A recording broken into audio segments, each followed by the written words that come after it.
So here we go. Welcome to the October edition of the Movement Nerd Hangout. I do these once a month, and it's my way of inviting you into my nerdy little movement community by exploring one topic. And this month's topic is called Help, I'm Swaybacked. And we have two primary intentions today. The first one is to understand what is a swayback posture, because that term is kind of a garbage term, and it doesn't really tell us a lot about what's going on with the body, but it's a very commonly used term. And for most of us, it means we feel like our spine has a bit of a curve to it that we can't really control, and it's causing us some issues. So what we're going to talk about today is what actually is swayback, and what it really is in the context of today. We're going to think of it as a lumbar extension habit.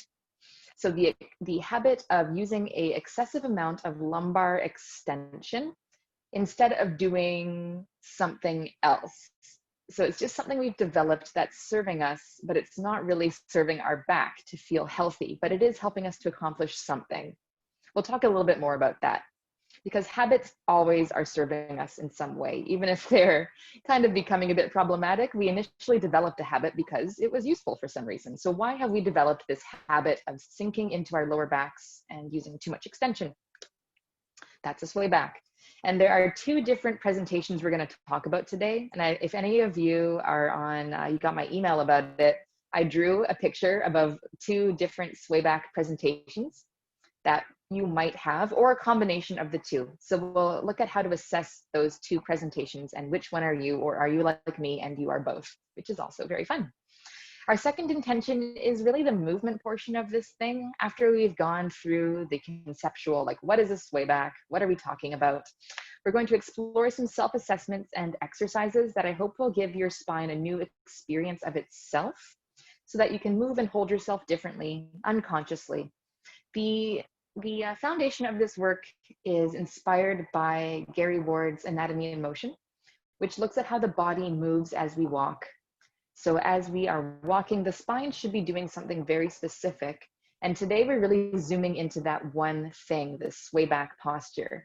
And extension of the lumbar spine. So in case some of you don't have anatomical language background, that's okay. But extension of the lumbar spine, that's our lower back here. Extension is when it gets pushed forwards like this. And that needs to happen with every step that we take. Every step through the gait cycle, there is one moment in time in which the spine does extend like that. But is yours doing it in a healthy way, or is it doing too much? And in particular, is it doing too much extension at one particular junction? So we'll talk about that in a little bit.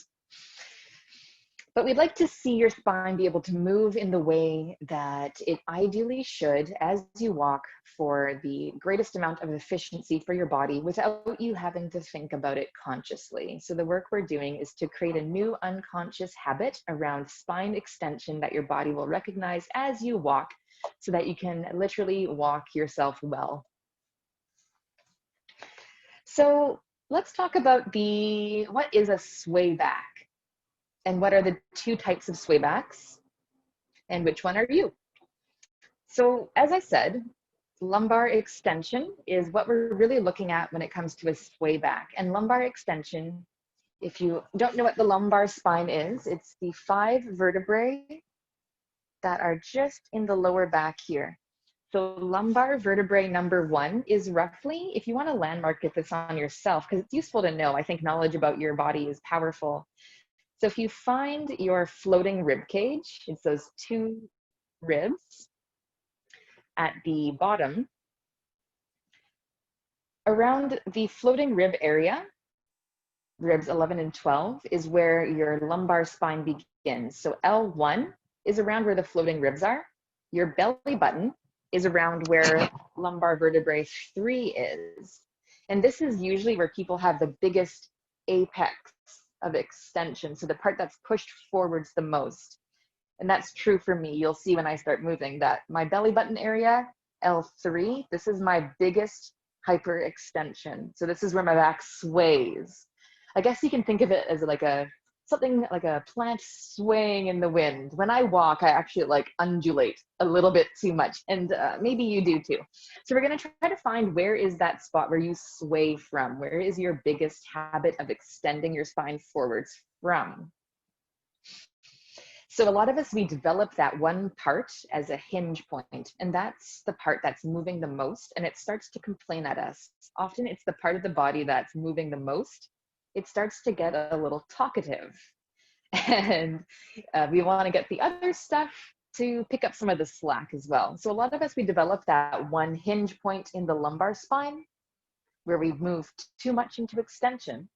But then there's also a part in the thoracic spine, the upper back, that gets stuck a little rounded, and that becomes a hinge point to bend forwards from.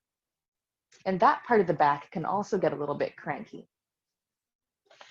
So what I'd like to show you now, and you can do this with me, and if you have a mirror or you have a camera that you can see yourself in right now, like I have my screen I can see myself in, is just do a forward bend. Go forwards and reach for the floor. And if you look at me, you should be able to see where my biggest hinge point is through my thoracic spine. Can you see how I have this kind of like a hump here? So I'm doing most of my forward bending from this part, and you can see how flat the rest of my spine is. So for me, my lumbar spine is quite flat, like a shelf. You could rest a wine glass on here and not worry about dropping it. And this habit for bending forwards through that upper part of my thoracic spine, that shows up in almost everything that I do. And that's why I say it's a habit, because it's not just something that shows up when we're exercising. It shows up in everything that we do. Whenever I bend down to pick something up, I'm really going to be bending through my thoracic spine, because I actually don't have the ability to round and flex that part of my lumbar spine where I am pushed forwards a little too far. So if you didn't do it yet, go ahead and try that bend forwards. And I want you to feel for yourself. Can you feel, or can you see, if you look sideways in a mirror or get someone to take a photo of you at some point, can you see where that flat part is and where the rounded part is? So I'm just going to kind of scroll through my screen here and see if anyone's actually doing this. And if your camera's off, that's totally okay. Like if you don't want me to see you, that's fine. Okay, but I'm seeing some people here bending forwards. Yeah, that's great. I'm seeing some pals here who are like me, who have a flat lower back and, and a little bit of a round part. Yeah, okay, I see you, Callie. Yeah, you're like me, amazing. So if you are someone who is like me, you know, we're not really looking to absolutely change the shape that your spine is in. We're really just looking to restore some movement options to it so that you're not destined to only move like this. Your posture might not change statically, how you're holding yourself, but we want to give back a new option for movement. And we're going to get a little bit deeper in the assessment portion today about where exactly your lumbar spine hinge point is, where you're not sharing the load through your back evenly. You're just really using one part of your spine, and the implications for this. Now, I want to share with you, if you haven't seen it yet, the drawing that I did. Really childish looking drawing. But this is the drawing I made. I hope you can see this. It's probably mirrored, so you probably can't read the words. But this is a good representation of two primary types of a swayback. So you can see there's one guy, the guy with the yellow hair. He has what we call an anterior, or she or they, I don't know, an entity, whoever this being is. It has an anterior pelvis tilt, which means if you look at the position of the pelvis, it's tipped forwards. Like if it was a soup bowl, the soup would be spilling out the front of the bowl. And you can see how that's arching its lower back. And you can see how its rib cage is tipped the opposite way. So the whole abdominal region is opened up and stretched long. And so that's where the blue shading is. The blue shading is where the muscles are long, and the red shading is where the muscles are shortened.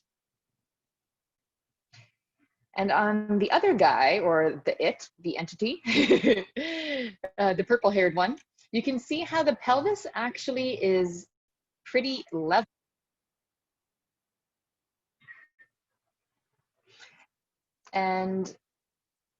But there's still a lower back arch. And the reason why there's a lower back arch is because you can see how its pelvis is shifted forwards in front of its feet. So its rib cage is counterbalancing by shifting backwards of its feet, which creates a rounded upper back and a bit of an arch in the lower back. So this one I see really commonly. A lot of people have this forward shifted posture. And so it's a little bit different of an organization. And so we want to find out, which one are you? So we're going to do a really quick little check-in about that right now. And I'll show you which one I am. So if you want to do this with me. So if I just let myself stand how I would stand if I'm not controlling my body, I kind of go like this. So what do you see here? Can you see where my rib cage is and how it's pushed behind my pelvis?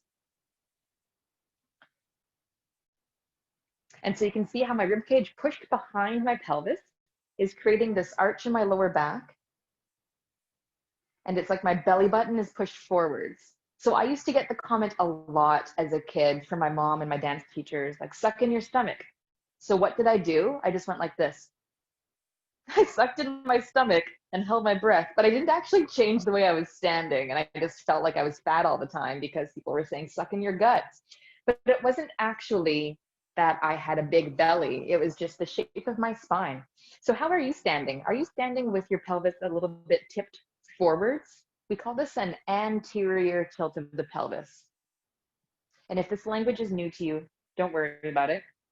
Anterior tilt of the pelvis means that the bowl of soup is spilling anteriorly. Anterior, think A, anterior for abdomen, anterior tilting. So your tailbone's up a little bit.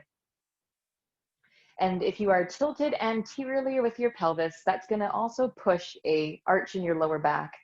And if you can reach, if you have the shoulder mobility to do this, I want you to just run your fingers along your lower back on the vertebrae and see if you can find the point where it feels like there's the biggest dip.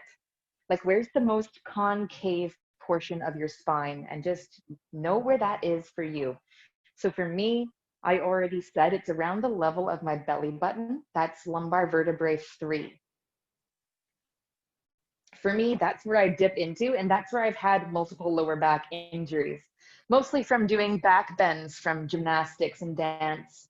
If I tend to be more pushed forwards here, this is where I'm going to overuse my lower back extension as a habit to do literally anything, especially a back bend, because I don't have the option to do anything else, to do the reverse, which is rounding my back. So if you're not sure which one are you the pelvis shifted forwards person like this, to exaggerate, or are you the pelvis anteriorly tilted person like this? I want you to get the sense of, do you feel like your pelvis is in front of your rib cage? Or is your rib cage in front of your pelvis? So if your pelvis is in front of your rib cage, like this, if you look down, you can probably see your belly. Like, I'm looking down and, oh, there it is. But if your rib cage is pushed forwards a little bit, if you look down, you probably just see your chest. You probably don't see much of your belly. If you're more of a person with that anterior tilted pelvis, usually what this does is it thrusts the rib cage forwards. And if you're not sure, again, just look sideways in the mirror. And if you're the person whose pelvis is tucked under and pushed forwards, you're going to see your stomach if you look down. And you might also feel like you're just a little slouchy in your upper back. So there's 2 things I wanted you to get out of that little check-in is Where is the deepest part of your lumbar curve? And is your pelvis pushed forwards? Or is your pelvis anteriorly tilted with your rib cage thrusting forwards? Either way, it's going to create a deeper hinge point in your lumbar spine. And we want to know where this is so that when we're doing our movement exploration, that's the part of your spine we're attempting to reorganize and find a new way of moving and holding itself.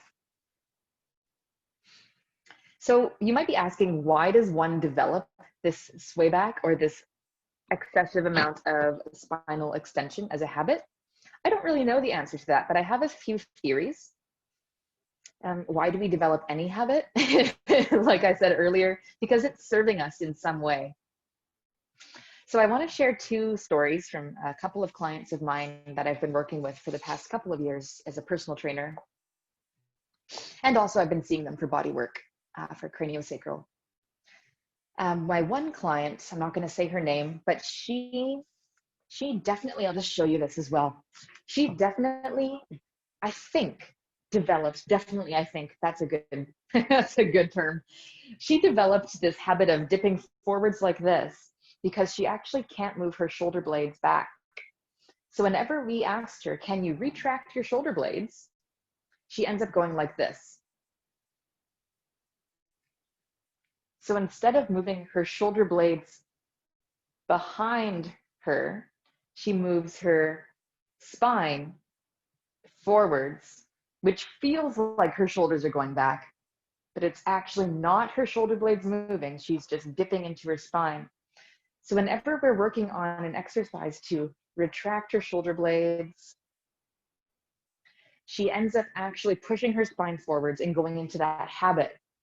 So that's one of the things we're going to be looking at today as a movement exploration is, can you move your shoulder blades, or are you just going with your spine into that one spot?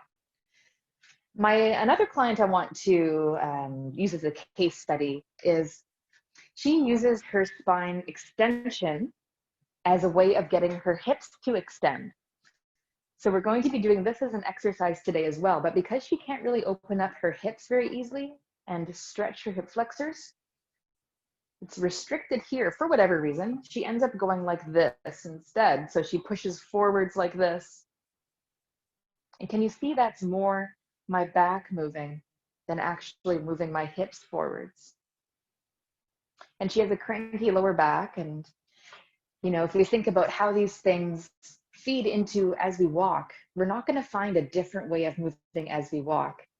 So every step she takes, she's just reinforcing, instead of her hip extending, she's walking every footstep with this spine extension, pushing forward strategy. So this is why we want to be aware of what our strategies are, so that we can find a new way of doing these things. So that's the one reason why I think swayback spines develop, is because it's serving us for some way. We want to get our detective hats on and figure out what that is for us. Where is it showing up? I think also direct injuries to the spine. I mean, I've had a ton of lower back injuries. I don't know if it's the effect or the cause, but I know that it definitely reinforces things. It doesn't make things better. So if you've had a fall on your coccyx, or you've fallen on your back, or you have had a stress fracture or something like that, I mean, I'm sure there's a reason why those happened, just probabilistically to you, or maybe, I don't know, I don't want to say that you've had an injury, but if these are things if you've had a spine injury, there's probably a good reason why it happened. But if it was a direct trauma that you had no control over, that might over time stiffen things up as your spine protects itself, and then just reinforces. And yes, Lavinia just typed that in. Whiplash also can correlate with some stiffness in the spine and us developing, if we can't move our necks very freely, or maybe our lower back below will start to develop the habit of moving a little bit more. If you've done anything like gymnastics or dance training, we're really heavy on spine mobility. And for me personally, I did both gymnastics and dance, and a lot of that was back bending. And I had a very nice back bend for, I don't know if I was born that way. I think there's a genetic component to this as well, just naturally how our spines are as our original state. which we have no way of knowing about unless someone's been following you for your whole life. But because I did a lot of gymnastics training, I backbended a lot and I was very good at backbending. So I wanted to show off how bendy my back was. And then I did yoga, and then I wanted to show off how bendy my back was. And I was doing yoga, which is completely not the point of doing yoga, but that was my ego. Anyway, so these kinds of training, even other athletic things, any other sport, a lot of them train you to be really postured up strong and tall and not rounded forwards. So those kind of sports that require us to be tall often can exacerbate any sort of back extension habits. And Monica, quick question. Sorry, I don't want to interrupt you, but don't you think too that ballet, for example, that's always telling us to squeeze our butt and get your butt under, leads to that sway back that you have? I have it as well, because you're trying to get rid of your butt, and you're, just wondering what your thoughts on that. I think that can definitely contribute to it. Yeah. I think there's a lot of things in dance training that can contribute to it, but absolutely. Yeah. That's a great point. So before I just talk this whole way through, because I have a lot of things to get through, I'd like us to share our general thought process for today, and then we'll get up and do it. So what I want us to be able to do is understand what your spine's current options are for movement. So what ought our spines be able to do? What should our spines be able to do in the context of walking, and in the context of just having a spine? What are the actual options for it to articulate based on its structure itself? Can we do those things?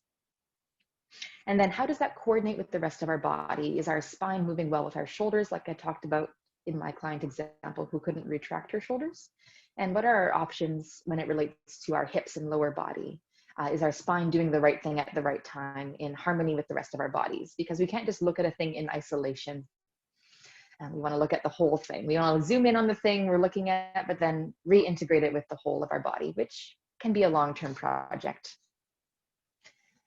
So on that note,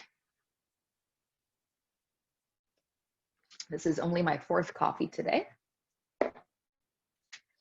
So on that note, we are going to move into our assessment, and then I'm going to take you through, hopefully, I have a long list of exercises. I hope we can get through at least 5 of them today. And the exercises I'm going to show you are the ones that I found most beneficial for myself and for my clients who are really struggling with getting their spines to move better. Take what you will from this. This is not the only way of doing things. This is just one way, and I hope that it is in any small way useful for you on your ongoing movement journey. So come on up to your feet. If any of these movements, I just gotta say, if anything feels not great for your body right now, please don't force through it. Not everything that we do today will be for you, but they might be something that you use as a barometer to check in with, to see how things are going over time. So let's just begin. If you've done movement sessions with me before, then you know we always begin by checking in with where we're feeling the pressure in our feet. So I'd like you to do that now. Bring your awareness down into the soles of your feet and get a sense of where you're sensing. That was a bad sentence. Too much coffee, maybe. I want you to sense where is the most pressure in your feet. Is it more right foot or left foot to begin with, as a very general way of feeling this? And is your weight more on the fronts of your feet or on the backs of your feet? Take a moment to do this. And as you're tuning into the pressure in the soles of your feet on the floor, I want you to know the reason why we're doing this is what we're really feeling is where your center of mass is between your 2 feet. Your center of mass is below your belly button, deep as your spine, and it gives us a good indication of how you're standing between your 2 feet. Ideally, in the perfect human, this would be perfectly even On both fronts of your feet, you'd have 25% of your pressure, and on both heels, you'd have 25% of your pressure. If you were to divide your feet into 4 quadrants, 50% in the right foot, 50% in the left foot. None of us here are perfect. Sorry to burst your bubble. And a nice outcome would be to reorganize our spines today in such a way that we can hold ourselves a little more centered between our 2 feet without trying. So don't try to hold yourself in a certain way right now. Just see where you end up. Stand with your whatever posture you stand with.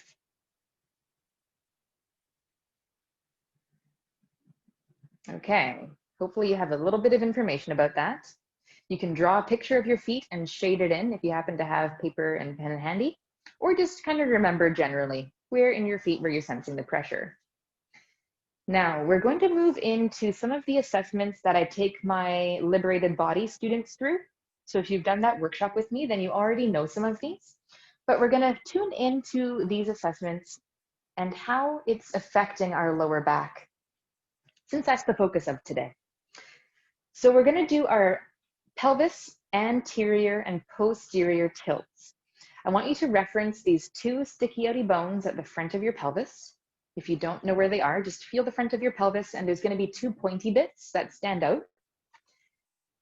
With your feet side by side, take those 2 pointy bits at the front of your pelvis and tilt them down and forwards to the floor. This is our anterior tilt. The first thing I want you to notice is how comfortable is this? How does your back feel doing this? And what's the general range of motion like? Does it feel big or small, easy or not easy? Let's go into the opposite direction. So a posterior tilt is the opposite movement, and that's like a tuck under. And I want you to try to bring your pelvis bones up and back now, rotating your pelvis underneath, your tailbones coming between your legs. And I want you to try to do this without squeezing your butt. See if you can do that. And just go through those again. Anterior tilt your pelvis. Posteriorly tilt your pelvis. Which one's easier? Which one's harder? Is there one that feels like it's missing? These are 2 pelvis movements that we need to do as we walk. These 2 movements happen with each footstep that we take. So if one is hard to do just standing here slowly, it probably isn't showing up when you walk, and you might like to have it back. Wouldn't that be nice? Now, I want you to pay a bit more attention to the quality of this. So as you anterior tilt your pelvis, also put one of your hands on your spine here, on your lower back, anterior tilt, and I want you to feel if that one hinge point in your back starts to push forwards, or does it feel like it's a pretty even movement, like everything moves together? What you'd like to feel here is in this anterior tilt, all of your lumbar vertebrae kind of push forwards evenly, not just one point deepening a lot. Don't try to change it, just observe for yourself. Where is that one hinge point? As you're doing the anterior tilt, another thing you might like to pay attention to is, does your rib cage shear forwards? A lot of people who have lower back pain that I've worked with, they don't really have a good pelvis movement. Instead, they just shift their ribs forwards, which creates this shearing through one segment of their spine. So is that you? Put your hand on the front of your rib cage and just feel, as you anterior tilt, do you push into your hand? Or is it staying pretty still, like you're stacked up?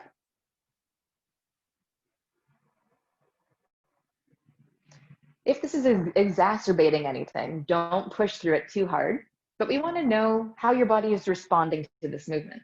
So the last thing to pay attention to with this anterior tilt, just the quality of it, is we'd like to see some movement in your upper back when your pelvis moves. So if you anterior tilt your pelvis, you can feel how your spine pushes forwards. That's great, that should happen. But what's happening in your thoracic spine, your upper back? What we'd like to see is that your chest starts to lift up a little bit to the ceiling. So you're also getting some extension in your upper back. Not that forwards push, but like a nice vertical lift of your chest. If you're getting that, just by virtue of tilting your pelvis, that's showing us that you have a nice rippling movement up through your spine. There's good communication with the lower back into the upper back, which means there's good even load sharing through all the segments of your spine. They're articulating with each other, not just moving as that one chunk. So if you remember me and my chunky spine, how I have a flat shelf and then one rounded hump, I don't have very good load sharing and articulation through my spine. I have to really think about it and do exercises to help me with this. So hopefully that gave you a little bit more information about how your spine is moving, where you're hinging most from, and whether or not your upper body is contributing to that, and if you might like to restore that movement potential. Now, if you do again that posterior tilt, so take your two pelvis bones up and back, tucking your pelvis under. I want you to observe a couple of things in the quality of it, because it's not just about range of motion. When you tuck under, I forget who said this just earlier, but are you doing like a butt squeeze and shoving your hips forwards like this? Like a pelvic thrust? That's not the same thing as a posterior tilt. So I like to visualize it like a toilet paper roll, and you pull down on, let's say, the back of the toilet paper roll, and it just rolls the toilet paper roll. It doesn't actually push it forwards and back through space because it's on this axis. So put that toilet paper roll axis through your two hips, and your pelvis should just roll backwards on that. And can you do that without shoving your hips forwards and leaning your body back and squeezing your butt to do it? I have a hard time with that. Another thing to pay attention to is maybe you can feel this again with your hands on your lower back. If you do that posterior tilt with your pelvis, do you feel your lumbar spine vertebrae where your fingers are moving backwards into your hands? We would really like to see this happening here.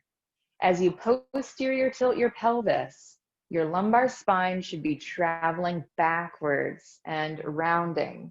This is called flexion of the lumbar spine. And we always want to see flexion of the lumbar spine when you do this tuck with your pelvis. They should happen together. Just like when you anterior tilt, your lumbar spine travels forwards a little bit. When you posterior tilt, your lumbar spine travels backwards a little bit. So if you aren't able to do that, you might end up as this person who, when you posterior tilt, you end up with that extension, which is really not what we should see. Posterior tilt on axis, on that toilet paper roll, should lead to your lumbar spine pushing backwards, which will decompress your lumbar spine from that one hingy forwards pushing movement. So a lot of people also, they might do this, they tuck under their pelvis and they go like this. I have one client who does this, which is not quite the same because he's just sticking his butt back. He's tucking it, but he's sticking it back and he's losing his on-axis position. He's pulled his toilet paper roll off the handle. So just make a mental note here about how those things were for you. And then the rest of our movement session today, we're going to explore, can we get that motion of lumbar flexion back? We're going to look at breathing patterns and whether or not we can breathe in a diaphragmatic way. And this is important, and we're not going to get super into the details of this, but the diaphragm actually does have a connection to the lumbar spine, and it pulls, when you contract the diaphragm, it can pull your spine forwards like this. So if we're not breathing well, then our diaphragm can kind of go on an angle where it ends up, the muscular pull pulls us forwards. What we really want is the diaphragm just to go down and up without this big forwards and back pull. So we're going to look at breathing patterns a little bit to see if we can get your diaphragm in a bit better of a position so it's not going to be biased towards pulling you forwards. We're going to look a little bit at shoulder movement and hip movement. And then if we have time, I'd like to take you through a nice, easy, not easy, that's a bad word, a very simple but not easy core exercise to help to integrate the breathing patterns with an actual useful way of using the abdominal muscles. So let's get into that. I forgot to say this. If you have a chair or a couch or some surface handy that you can put your feet up onto, we're going to use that today. So take a moment to find a chair or something. All right. So the first thing we're going to do is on the floor. So come down and onto your back, please. This is an exercise that is a staple in the anatomy and motion community. We have a series of exercises called cogs, and cogs refers to like gears. So gears turning against each other in opposition. And the gears we're going to be turning in our bodies are our pelvis, our rib cage, and our skull. In my workshop, Liberated Body, I go into a little bit more detail of the mechanics of this. Today, just follow along. I'm not going to give you too much of the details. Just explore the movement and see how it goes. But we're going to be moving our spines into flexion and extension by way of moving the pelvis and rib cage against each other in the opposite directions, like cogs turning. So come onto your back. And you might like to watch me do this, or you might like to just follow along and listen to the sound of my voice guiding you, whatever you want to do. And I'd like you to start just by getting relaxed on the floor. Get a sense of where your lower back is relative to the floor. Can you stick your whole hand under your lower back? I sure can. So just as a mental note, how much of your lower back is off the floor? How much of your rib cage is lifted off the floor? If you put your hands under your lower ribs, is there space under there? And there should be a little space naturally. It's not like we want to have perfectly flat backs, but how much is there? We're going to tune into that and then recheck that later. We're going to lead this movement with our pelvis. So I'd like you to begin to do a posterior tilt with your pelvis. So you're tilting your pelvis. So all the pressure is coming onto the top of it, and all the pressure is coming into the lower back on the floor. So your lower back is going to push down into the floor as you tuck your pelvis under. So this is us getting into spine flexion. And what I want you to feel is, does your whole spine feel like it's making contact with the floor? Or are there any parts of your spine that feel like it's challenging to press into the floor? Where are the lightest pressure points? I want you to feel your rib cage moving down towards your pelvis bone. So the front of your rib cage moving down. And just let your chin naturally poke up to the ceiling as you do this. Don't try to hold your neck in a particular way. And I want you to reinforce this movement for another like 3 seconds. Just see if you can deepen your range of motion with your pelvis tucking, lower back into the floor, and rib cage moving down. Make sure you can breathe. And then we're going to go the other direction, into the opposite end of the spectrum. So take those 2 pelvis bones, and I want you to roll down towards your feet. So your 2 pelvis bones are coming closer to your feet, and all the pressure on the back of your sacrum, on the back of your pelvis, is moving towards your tailbone. This should feel like it naturally lifts your lower back higher off the floor. And it should also lift your upper back off the floor. So I want you to be mindful of that. As you do this, I'll try to have my arms out of the way so you can see my upper back. If you're watching, you should see how my upper back also starts to lift off the floor. So we're creating a nice rainbow shape with your whole spine. Let your chin get dropped towards your chest. And I want you to be aware of what are the parts of your spine that aren't responding to this movement and are staying stuck on the ground, nothing happening. And where are the parts that you're moving the most? And we're gonna work on the next 2 rounds through this to reorganize how your spine is moving. So the ratios are a little better between the different segments. So tuck your pelvis again, roll towards the top of your pelvis like a boulder rolling up towards your head. And let's find where was that hinge point in your back? Identify that point. So for me, it's right around my belly button, and I can feel that point on the floor is not very heavy. So for the next 5 seconds or so, I'm gonna think about really pressing that area down into the floor. Is your rib cage staying popped up to the ceiling? If it is, exhale and bring your rib cage all the way down to meet the front of your pelvis. Make sure you're not squeezing your butt or tensing your legs or pushing with your feet. I have one client just to share something not to do as you're doing this. And I gave her this exercise and it was fine while we were doing it together, but then she showed me how she was doing it later on, and she was going like this. She was doing like a butt squeeze, and I don't even know how to do this. She was like butt squeezing and tensing her abs. And it was actually pulling her back higher off the floor because she was trying to do like a hip bridge or something.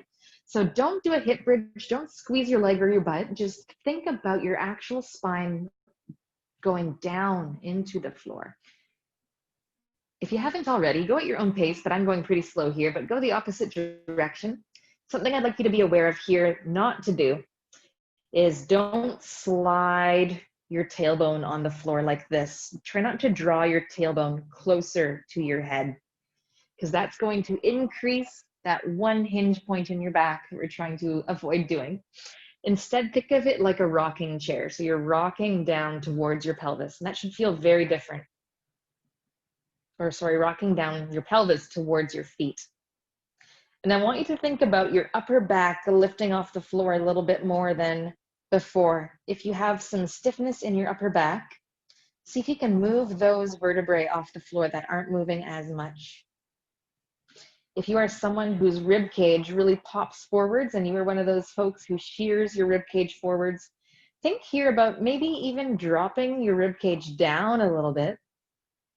And instead of just thrusting up with your rib cage, try to actually get some motion in your pelvis below and your chest above. This is a nice experiment. Try to do this. Don't just push up with your rib cage. Maybe put your hands on your rib cage to feel like you're just pushing up your ribs to the ceiling, and try to move everything below that into your pelvis anterior tilt, and then try to lift your chest up off the floor above that. So you're moving the segments above and below without just thrusting your rib cage forwards. For some of you, this might be a very useful exercise. Let's do one more time, rounding into the floor to decompress all the stuff on the back of your body. Round your lower back, press into the ground, and try to identify the lightest point of your spine on the floor. And we're gonna hold here for 3 breaths now. And every time you inhale, I want you to think of pressing down into the floor with your lumbar spine. Only use about 20% of your whole body strength. Don't hard style this, or it might be counterproductive. So as you inhale, you're pressing into the floor a little more. And as you exhale, think of your rib cage coming down to meet your hip bones a little farther. Again, inhale, and your lower back point press into the floor a little more. If you're doing this, you might start to actually shake a little bit in your abs. As you exhale, bring your rib cage down to meet the front of your pelvis. You're closing the front of your body as you decompress the back of your body. Let your chin just lift up naturally.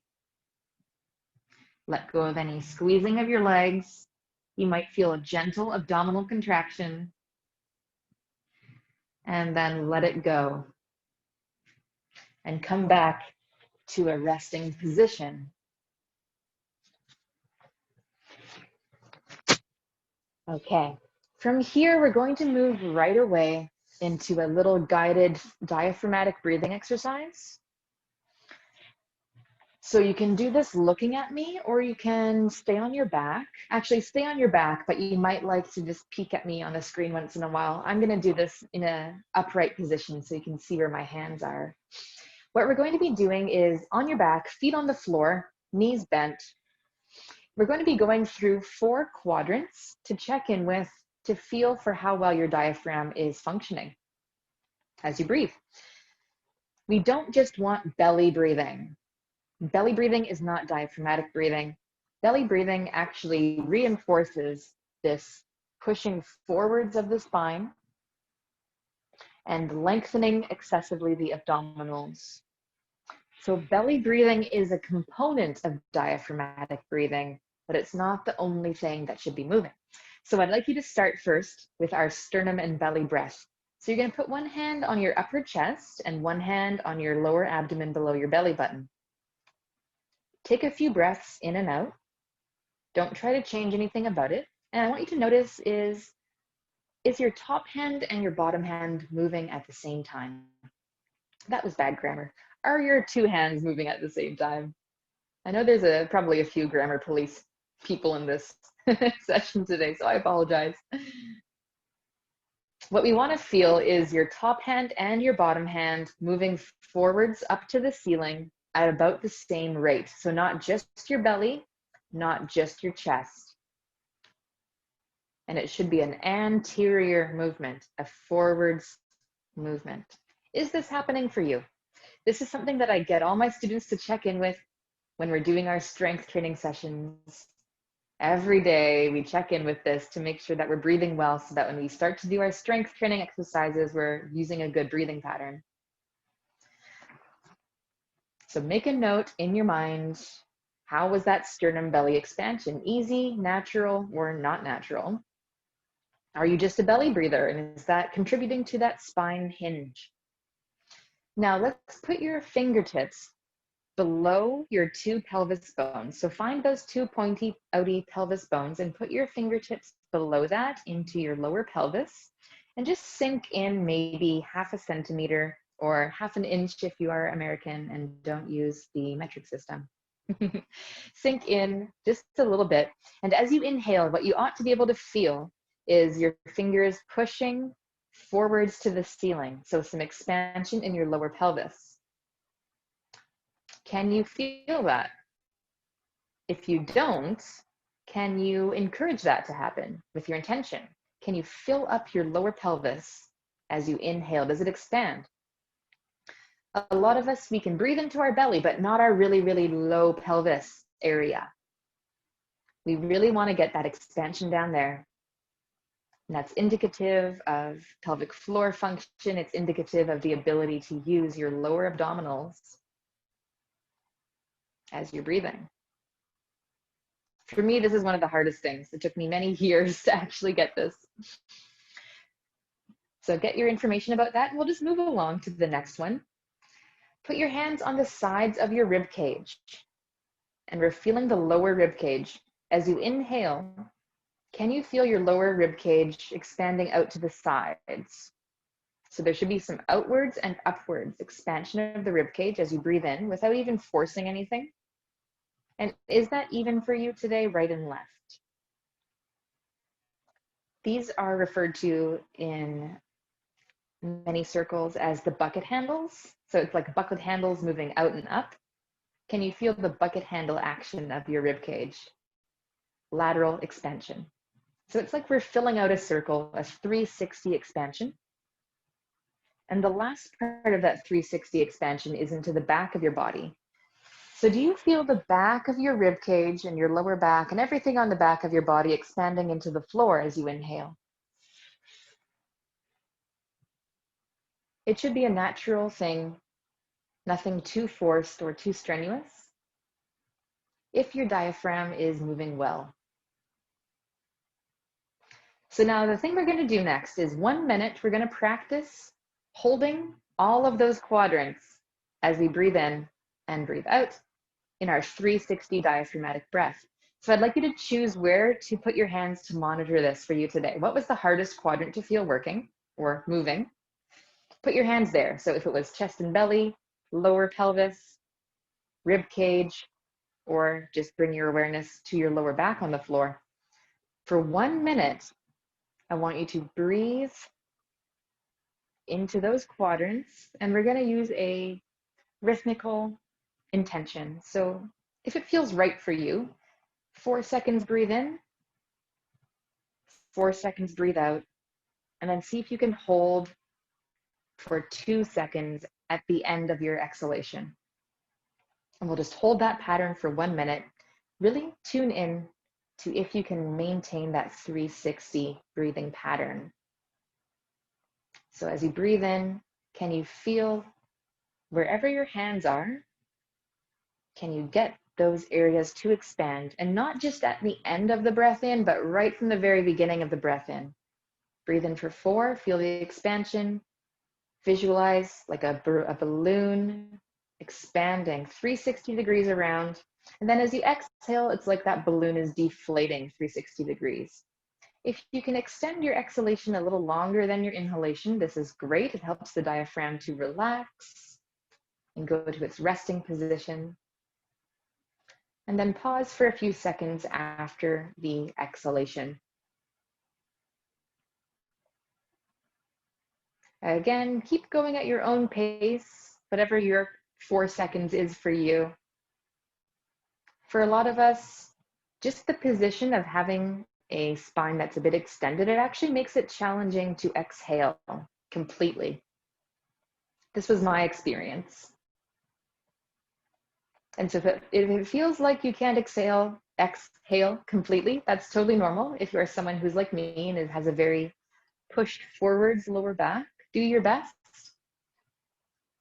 Do 2 more breaths wherever you're at. Feel your 360 expansion. Breathe into whatever quadrants you're having the most difficulty with. And what we're actually doing here is loading abdominal tissues. So as you expand in a 360 fashion, you're actually stimulating abdominal muscles that might not normally get to do much because they're stuck a little stagnant and inextensible. After your next exhalation,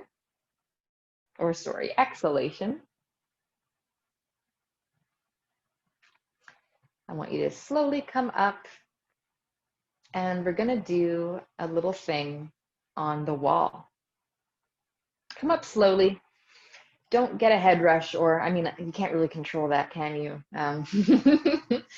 The slower you come up, the less head rush you will get if you are someone who gets head rushes like me. I'm gonna try to adjust my camera angle, and I want you to find a blank wall. And we're gonna do something called a wall roll down. And what we're going to do here is try to really segmentally roll through our spines. That's not a very good camera angle, is it? Can't really see me.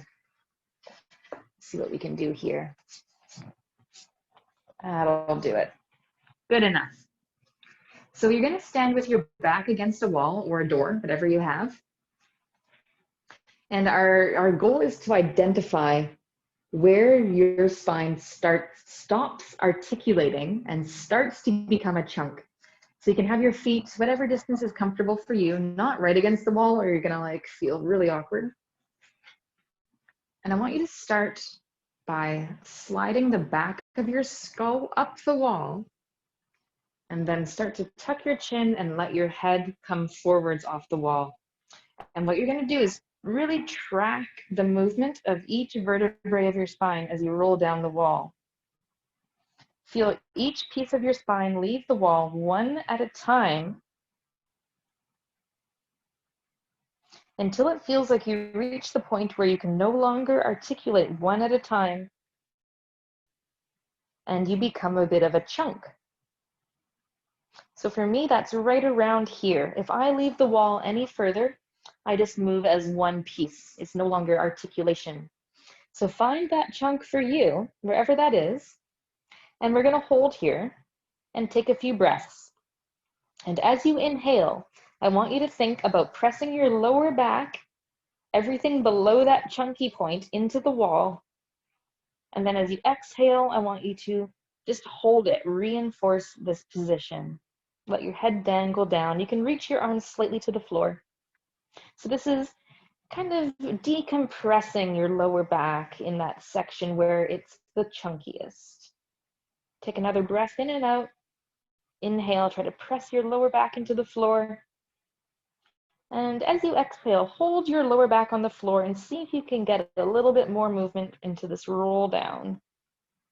Use gravity. And then when you're done your last exhalation there, start to put your spine back on the wall one piece at a time. So really tune in to each individual segment of your spine and come back up. Now it's going to go without saying that as you're doing these breathing, or not breathing exercises, but as you're breathing during this exercise, try to feel that 360 fill. Let's do that one more time. So we begin by sliding the back of your skull up the wall, which you should feel drops your chin down. And then I want you to let your head drop and roll down through your spine, letting one segment leave the wall at a time. Find your chunky spot. Most people on their second round through this can get a little bit farther. So this is flexing your whole spine, but we're doing it on axis. We're not letting your body drift forwards and back. We're staying within the plane of gravity. So here's my chunky spot, and now find yours, and I want you to hold here and think of tucking your pelvis a little bit without squeezing your butt, and let your lower back press into the wall a little further. See if you can actually make contact with your lower back against the wall. Try to have your knees straight, not bent as you do this. Take a few breaths. Breathe in, and then exhale, and try to press your lower back into the wall a little more, peel down the wall a little further. One more breath in and out. And then roll back up. And if that feels like it's too intense, absolutely don't force it. Okay, and let's come off the wall and come back to the space. Quick time check. Okay, good. All right. As always, choose to keep the exercises in your toolkit that feel good for you, and don't worry about the ones that don't. Now, I'd like you to, if you have a chair handy or a couch or something you can put your feet up on, grab that now. We're going to do an exercise called the 90-90 hip lift. And this is an exercise that I learned from the Postural Restoration Institute. And I don't love all of their exercises, but this one I really love for the intention of getting some lower back flexion while using the hamstrings. So the hamstrings are one of the muscles that have the best leverage for doing a tuck under with the pelvis. And as we know, when the pelvis tucks, we want that to happen with your lower back rounding. So what you're gonna do is put your feet up on the chair, and you should have a 90-degree angle with your legs. We're simply going to be holding a pelvis tuck and breathing. But here's how you're gonna get into it. Start by pushing your heels down into your chair with your toes flexed up to the ceiling. And now I want you to begin to tuck your pelvis under and slowly peel your lower back off the floor one piece at a time until it's just the back of your rib cage on the floor. So don't lift so high that you're like this. It's not a hip bridge. Again, it's a pelvis tuck with the back of your rib cage still on the floor, like you're holding a $100 bill under the back of your ribs here. So put your hand there. Can you feel space? If there is space, try to keep it down. So just the act of tucking your pelvis under and letting your lower back hang off the floor like a hammock, you should feel the back of your legs, your hamstrings lighting up to hold you there. If you're not sure if you're getting into a good tuck with your pelvis, press your knees up to the ceiling a little bit, and that should definitely feel like some hamstrings start to work, and it should pull you into more of a tuck. And we're simply gonna hold here for 5 breaths. trying to maintain the position of your spine decompressed, letting that pushed forwards vertebrae hang down to the floor. So breathe in, feel your 360 expansion that we practiced.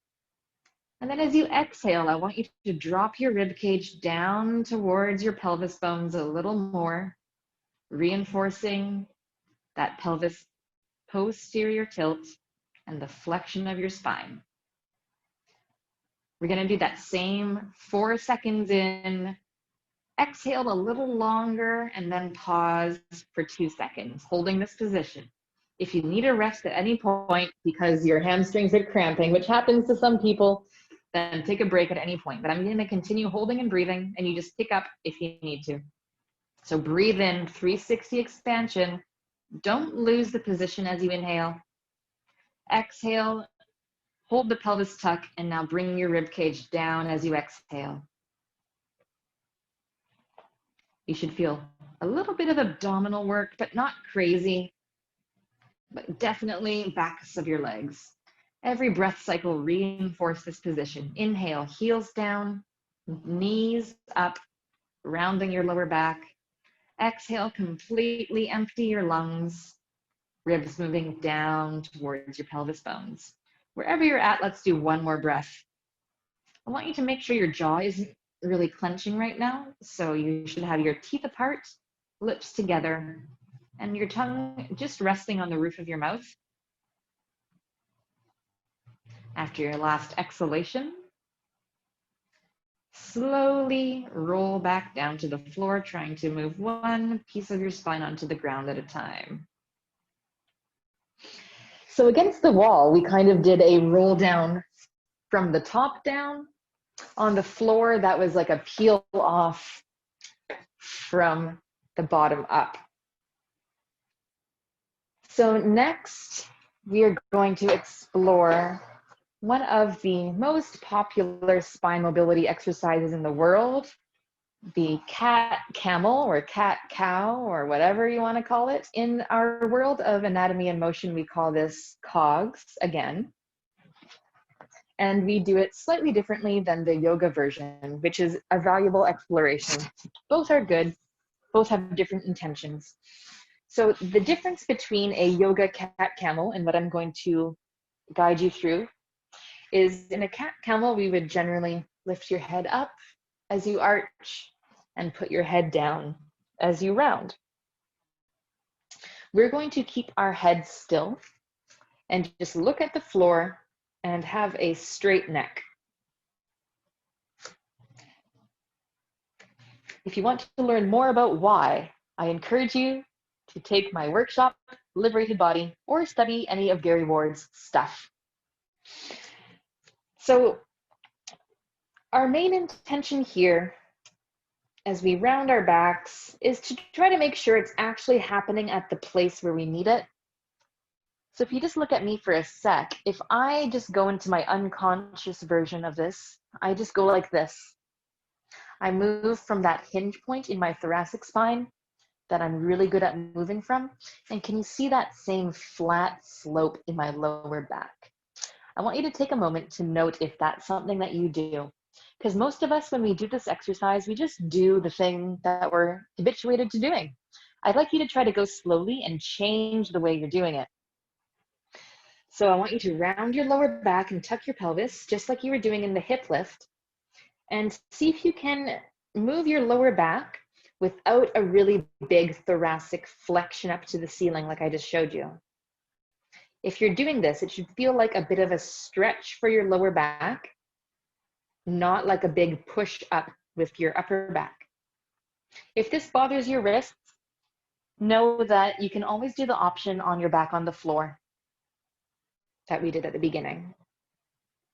Now, as we go the other way, you might have a habit of just sticking your rib cage to the floor or sinking into your lower back at one point. If you look at me, can you see how I have a deep, right here, one hinge point that I move through, and then the rest of my spine is kind of flat in my upper back.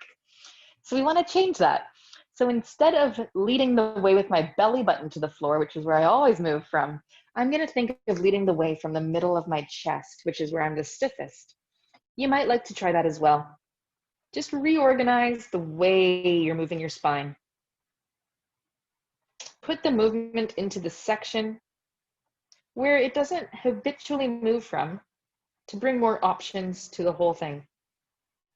We're going to go through this 2 more times back and forth, bringing your awareness to the segments that you need it from based on your explorations of it today.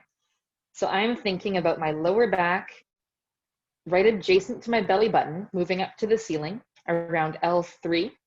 And I'm trying to do that without too much craziness in my upper back. So we want your whole back to be a nice even rainbow shape here, which, as you see, if I do that, I actually don't move very far. So don't worry about making it big. Quality is most often more important than size of the movement. I could make a size matters joke there, but I won't. Well, I kind of already did, sorry. And let's go the other way into the arching position of your back. So you're moving your most stiff part of your upper back probably towards the floor and trying to delay your lower back. So for years, actually, this was my practice. I tried to move my chest forwards to the floor a bit faster than my lower back was moving. And it was like this ratchety, jerky movement where I had to go like 1 millimeter with my chest and then bring my lower back out of it and then go with my chest again. And it was like a tug of war between the 2 sections of my spine. So don't worry if that's an experience for you that you are noticing. It gets better with practice. Keep your chin tucked and the back of your neck long. And try not to let your head droop towards the floor. Let's do 1 more each way. Tuck your pelvis. Be mindful that you're not rocking backwards and forwards on your hands and knees. Try to stay even, 25% of your weight through each hand and knee.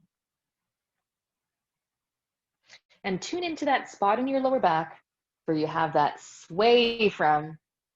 Where's that one extended habitual place you move through, and can you put that spot a little higher than the rest of it? And does that give you a bit of a stretch and decompression feeling on your back? That would be lovely. And can you tone down the movement in your upper back? So if your thoracic spine's making a hump to the ceiling, just lower it down, flatten it, and try to move everything below that one spot.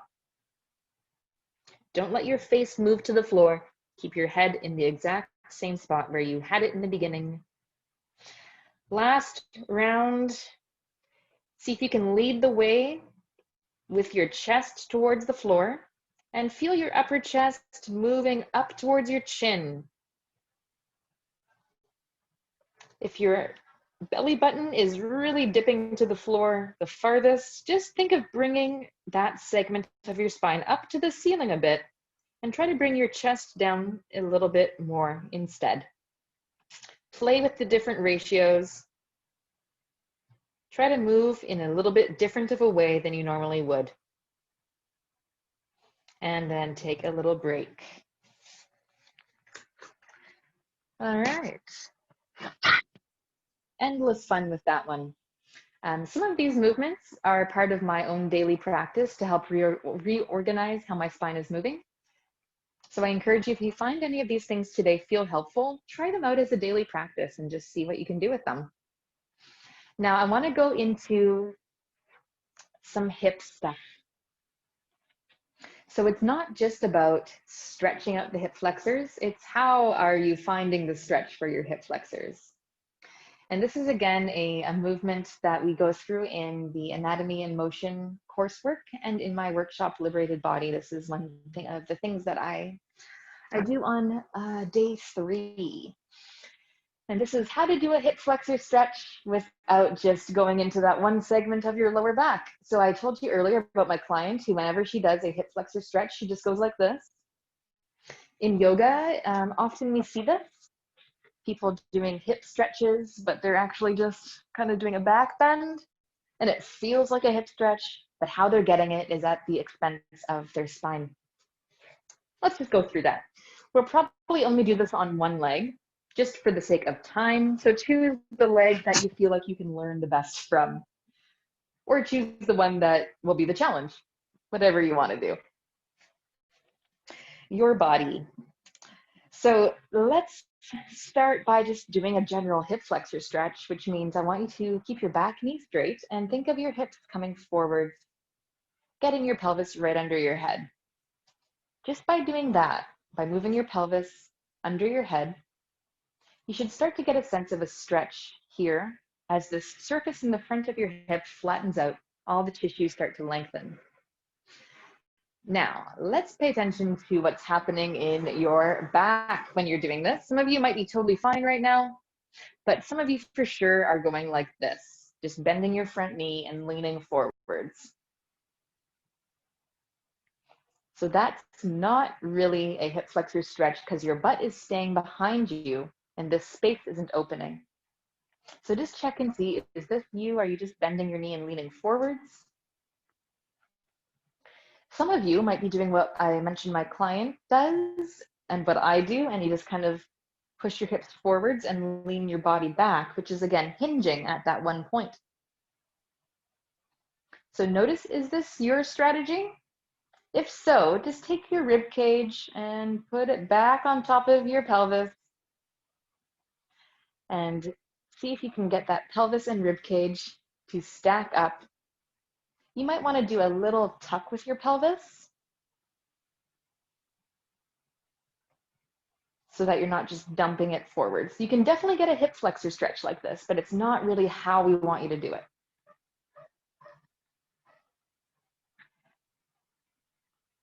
Now, another thing that you might do here is like over thrust through your rib cage, like this. So you're pushing the ribs forwards. So just notice if through your rib cage, that's where you're moving from. Again, that's creating another pushing forwards motion of your spine that we're not looking for. So a nice thing to try is to put your fingertips in your lower back and find that same area where you had that deepest valley. For me, belly button level. For you, wherever that is. And as you're bringing your pelvis forwards, I want you to make sure that your spine doesn't create a deeper valley in that spot. It should stay roughly the same shape. And that should give you a little bit more full sense of that stretch on your hip. And it should feel a little happier on your hip, and it should feel a little happier on your back too. So as you come forwards, if you notice that you're pushing that part of your spine forwards and the curve gets deeper, you might even think about pushing that part of your lumbar spine backwards into your fingertips towards the wall behind you. Now I want you to make sure that your back knee is staying straight as you do this.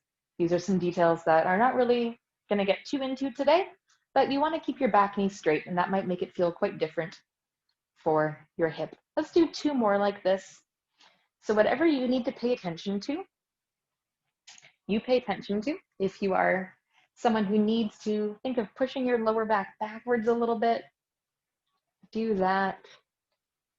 If you are someone who's just leaning forwards, think of staying stacked up, head over pelvis. One of my favorite tools to keep myself stacked up is to visualize the base of my sternum bone and the base of my pelvis, these 2 points. I like to feel them stacked up over each other with my fingertips. So that might be useful for you. Can you bring your hips forwards into the stretch, keeping those two levels stacked up on top of each other? Not one forwards of the other, stacked up. Can you do your 360 breath in this position? And take a little break. Just go for a little walk around your space. It's always nice after you've done some hip movements to walk around, see how it feels, let that settle and integrate. Again, we're just gonna do the one leg, so I encourage you to do the other one when we finish up this session today. And the last thing I want to talk about is that movement of the shoulder girdle that we talked about when I was discussing my client who, instead of moving her shoulders, she just thrusts her spine forwards. So I hope this is getting very redundant, but the redundancy is good. This is how we change habits. The nicest way to do this is if you have a wall, you can stand with your body facing the wall, or you can get your chair again. And if the chair is high enough, if it comes to abdomen level, my chair is not high enough. We want something that's roughly the level of your abdomen. So I can use actually my fan, whatever object you have, get creative.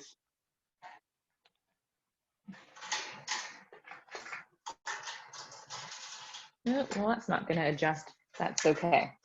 So the idea is we have an object at around the level of your spine where you tend to push forwards through so that you can feel if you push into it. And what I'd like you to do is stand with your body in contact with your fan or your chair or your wall. And we're going to see if you can do that and bring your shoulder blades back. So bringing the shoulder blades into retraction. So you're going to be feeling this tip of your shoulder area traveling backwards behind your ears. And as you do that, do you feel yourself pushing forwards?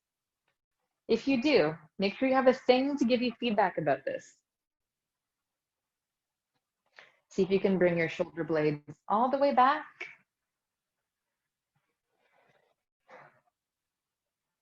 Without dipping into your lower spine. And then let that go. And on the next one, instead of pushing forwards into your spine, we're going to try to get the sense of you lifting taller with your upper chest. Because a lot of us, we lack the ability to move the upper thoracic spine, and it all comes from down here. Not everybody, but many folks. And if you're here, it might be you. So let's try that again. Bring your shoulders back without shrugging. So please try to feel that your shoulders are just gliding directly behind you, bringing the shoulder blades together. I just felt myself push into my fan, so just catch that for yourself. Catch yourself pushing into the thing. And now lift your upper chest where your two collarbones come together in the front. Just lift that up to the ceiling. Can you do that without pushing forwards into your object in front of you? It should be a vertical movement, not a forward spine push. And as you do that, as you lift your upper chest, you should feel that bring your shoulder blades back a little further and down to the floor. This is what we want a thoracic extension to be more like, not a thrust forwards, but a nice kind of vertical and arching shape. Let's do that 2 more times. Shoulders traveling back, noticing if you're pushing your lumbar spine forwards into your object. You should be roughly even on your feet. And now start to lift your upper chest up towards your chin without pushing your spine forward. So notice if you're touching the object harder than you started. Let your chin drop here so the back of your neck can get a little bit of length and feel the vertical movement. And relax 1 more time. Bring your shoulder blades back. Feel the muscles at the front of your chest opening wider and the muscles behind your shoulder blades getting a bit more contracted, starting to work a little bit.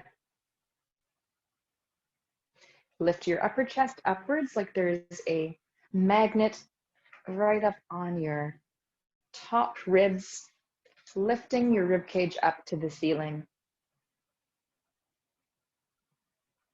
Feel how that brings your shoulder blades together a little more. Now, if you're also leaning away from your object, that might not be a great sign either, because it means you are leaning backwards now. So try to keep contact wherever you started. Stay in that same spot. Don't push deeper into your object in front of you and don't lean away from it. And take a little break there. Move your thing, whatever you used, to the side.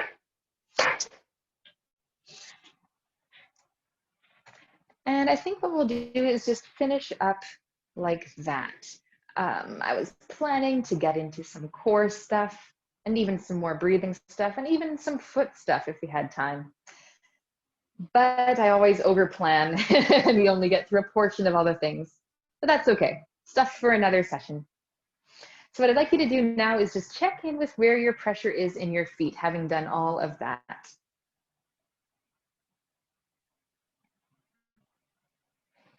Where are you now? Standing with your feet side by side, tune into the soles of your feet. Does stuff feel a little more balanced? Maybe you feel more off balance. If we just did the one hip, that might be the case if you feel like you're really into one foot more than the other now. That could be why. Maybe, maybe not. But generally, where is your center of mass? Remember, that's right below your belly button at the spinal level. Somewhere, people say between like L4, S2 area. So somewhere in this region, lacking consensus, somewhere in this region below your belly button. Where is your center of mass now between your 2 feet? And if we just go into that same forward bend we did at the beginning, I want you to gauge the ease of this. And if you're really perceptive, can you feel a little bit more segmental moving in your lower back? It might look the same, like I definitely still have a long flat chunk. I'm not expecting that to change, but for me, I can actually feel that moving. Before, it was kind of like a board, and now I can feel a little bit of movement in the joints and a little bit of stretching in the tissues of my back. So those are nice things that you might sense. It might be very subtle. This might be just the beginning of the journey. So give it a while, you know. To be quite honest, this journey to helping my spine feel better took me probably 3 years to start to feel like I was able to access the spine flexion that I was missing in a way that didn't take 150% of pure focus. I was so disconnected from that part of my body that it took me literally 3 years just to get the mind to the body part connection. Hopefully your journey is a little smoother. And I was working on it every single day too, but I was in kind of a messy state. So it was a bit of a challenge. Now, last thing we're going to check in with just to see how things might have reorganized, how they're able to move, is remember those anterior and posterior pelvis tilts we did in the beginning? I'd like you to gauge the quality of those now. So as you anterior tilt, do you feel like you still have that same sort of hingy spot? Does it feel a bit smoother? When you do your posterior tilt, can you do that a little more smoothly? Maybe you're not gripping your bum as much. Maybe you actually feel some lower back movement when you do this. As you anterior tilt, do you feel like that naturally puts a bit of motion into your upper back instead of just stopping in that one hinge point? And when you posterior tilt, are you staying on that toilet paper roll axis a bit more easily now, or are you still shoving forwards? Some things might feel different. Some things might still feel the same. No expectations, really. You're just exploring different ways of moving, seeing what's useful, seeing what you can throw to the side for now. And I hope you got the sense that just by exploring these new options for moving your spine, you might not even really need to focus on doing core work, because moving this section of the body, the spine and the rib cage, it actually stimulates the abdominal muscles to start to do something reflexively without us having to actually squeeze or contract anything. So just have that as an idea. And before you go and do any core training, you might like to revisit some of these exercises, because otherwise we are only really stabilizing the shape our spine is in now. But what we'd like to probably do is have a little bit more freedom for our spine to move before we lock it into any one position. So we can stabilize more close to our true center than just doing a plank, for example, like this. And on that note, I think we'll finish up there for today. I'd like to remind you at this point that if you haven't typed your name into the chat box, do it now, because that's your entry into the draw for the prizes that I am going to be giving away. I mentioned my workshop, Liberated Body, a few times. And I want you to know that for everyone who has attended live, I'm going to be emailing you a discount code that you may choose to use if you'd like to sign up for my next workshop in November. So watch out for an email from me for that later on today. And if there's any questions, observations, how much time do we have? We got a couple of minutes. So I'd love to hear how this went for you. What did you notice? How did things feel before and after? What was it like to do the exercises with me? Anything that came up, I'd love to hear about your experience of this. You can either type something into the box, or you can turn on your audio, unmute yourself, and you can speak up if you like, if you're not shy. Just know that this is recorded, so people are gonna see you. And if you need to go, totally feel free to pop out at any point. I'm just really impressed with myself that I kept this within the time limit that I set out for myself. Last month, I went like half an hour longer. You're welcome, guys. You don't need to have any questions or observations, but it's just lovely to hear if there's anything that came up as you were moving. I'll have an observation. Sure, go for it. When we were doing the breathing, I realized how much I've integrated the idea of belly breathing, and that I absolutely started there all the time, and my chest or my lower abdomen would kick in, but never they didn't start. It would always be belly first, and then everything else would go.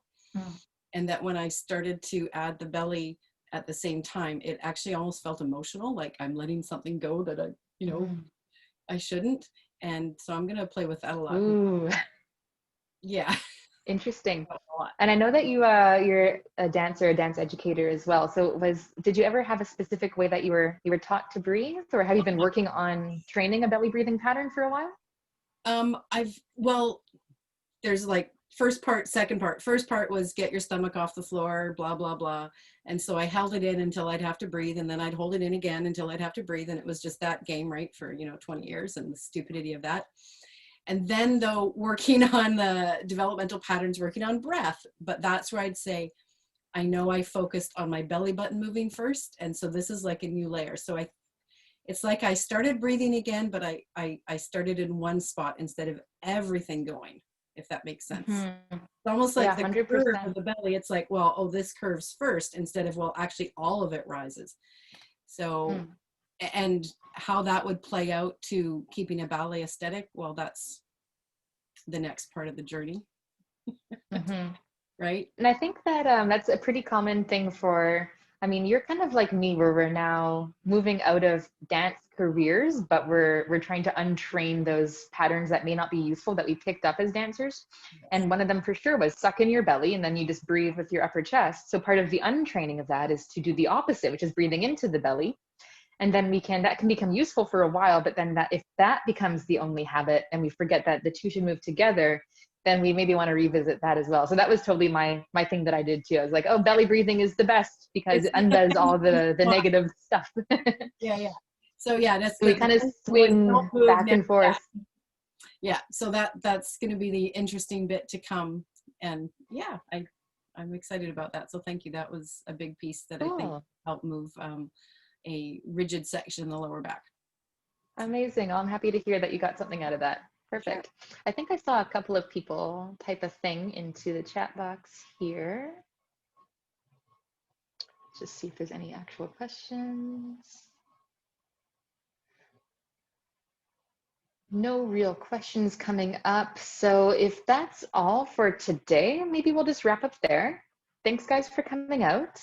Again, I will be doing the draw later on today. I often post the draw on my Instagram stories. So if you're someone who uses the Instagram and you want to check it out, I'll be pulling the names out of the hat in a video on Instagram, because this is the things that we do with our lives these days. And I'll send you an email probably later on tonight or tomorrow with the winners. So if you get an email from me, you've won. And everyone will get an email from me with a discount code if you are interested in my workshop coming up next month. Cool. Next month, I forget what the theme is going to be, but we do one of these Movement Nerd Hangouts for free every month to explore a new part of your body. And I hope that you'll come out and join me then as well. So thank you so much again. I really appreciate you and taking the time to be here today. The recording of this will be fully available for you probably tomorrow, and I'll send that out as well. Cool. Have an awesome day, guys. Thank you so much.